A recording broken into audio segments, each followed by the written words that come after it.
Bismillahirrahmanirrahim. Assalamualaikum warahmatullahi wabarakatuh. Jadi Alhamdulillah kita dah sampai ke hari ke-27 Ramadan.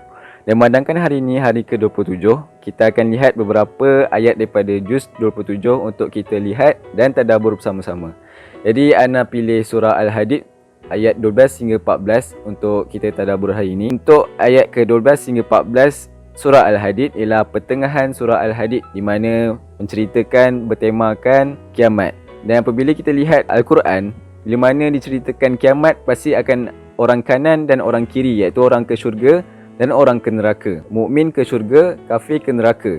Tapi untuk ayat Al-Hadid ni, dia unik sikit sebab apa? Sebab dia bandingkan orang beriman dengan orang beriman yang rasa diri dia tu ada iman, iaitu orang munafik.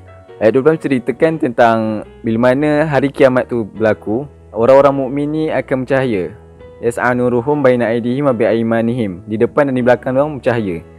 Jadi kalau kita tahu hari kiamat, judgment day, di mana time tu gelap gelita, tak ada cahaya langsung melainkan cahaya orang mukmin sahaja. Okey, kalau kita tahu bila gelap gelita, kita tak akan nampak apa-apa, kita akan susah untuk jalan. Kita tak tahu kita punya hala tuju. Jadi bila mana kita nampak ada sedikit cahaya, walaupun sedikit, kita akan ke cahaya tu kan. Jadi itulah yang jadi kepada orang munafik. Mana hari judgment day, orang munafik tu akan ke orang mukmin. Dia akan kejar orang mukmin tu dan cakap apa? Tunggulah kami dan bagilah sikit cahaya daripada kamu. Jadi, apa yang orang mukmin ni cakap? Qila rji'u wara'akum faltamisu nura. Pergilah engkau ke belakang, patahlah balik. Pergi patah balik, pergi cari cahaya sendiri. Dan ini macam menganjing lah, sarkasm kan. Sebab, yelah, mana boleh nak patah balik ke dunia, nak cari cahaya, nak beriman balik, tak boleh. Jadi bila mana orang mukmin cakap macam tu, jadi turunlah satu penghalang yang besar, penghadang yang memang pisah kedua-dua belah, dan sebelahnya ada rahmah, iaitu tempat orang mukmin, dan sebelah lagi ada azab, iaitu tempat orang munafik. Dan di situ ada pintu. Jadi orang munafik ni merayulah untuk orang mukmin ni buka pintu untuk dorang kan.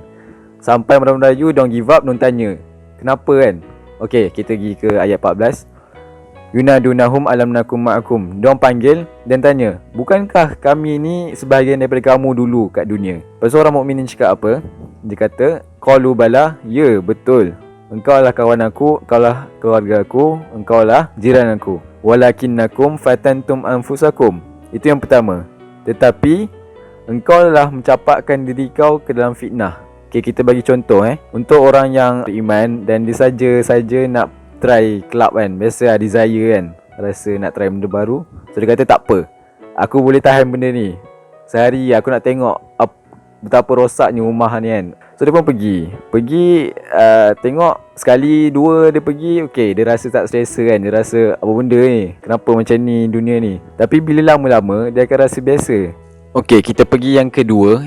Walakinnakum fatantum anfusakum wa tarabbastum. Wa tarabbastum ni ialah menunggu, sifat suka menangguh. Jadi bila dia dah campakkan diri dia ke fitnah dan dia sedap dengan benda tu, dia akan cakap apa?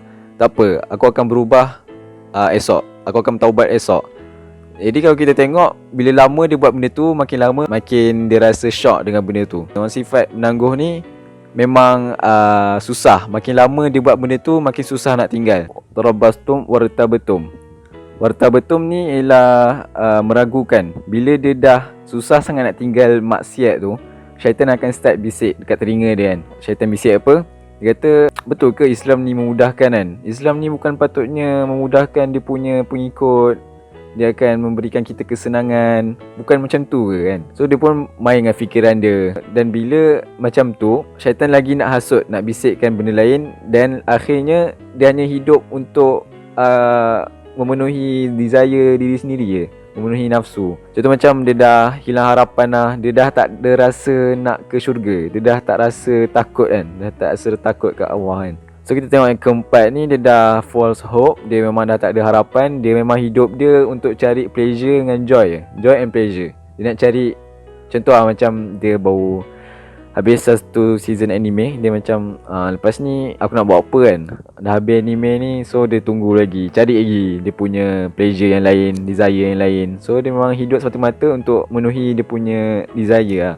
So itulah 4 perkara yang diremindkan oleh orang mukmin kepada orang munafik kan. Sebab apa kau ada belah sana? Sebab ni lah, sebab 4 perkara ni. Yang pertama, kau suka mencapatkan diri kau kepada fitnah. Yang kedua, kau suka menangguh. Yang ketiga, kau sifat suka ragu-ragu. Yang keempat, kau memang dah hilang harapan lah. Sebab tu daripada awal ayat tu dicerita pasal cahaya dulu kan. Cahaya, dicerita pasal cahaya sebab apa? Sebab yang paling penting, yang paling dilihat time hari kiamat adalah cahaya. Tanpa cahaya kau tak ada siapa. Kau bukan siapa lah. Cahaya yang menentukan kau ke syurga atau ke neraka. Jadi insyaAllah tu sahaja untuk tadabbur hari ke-27.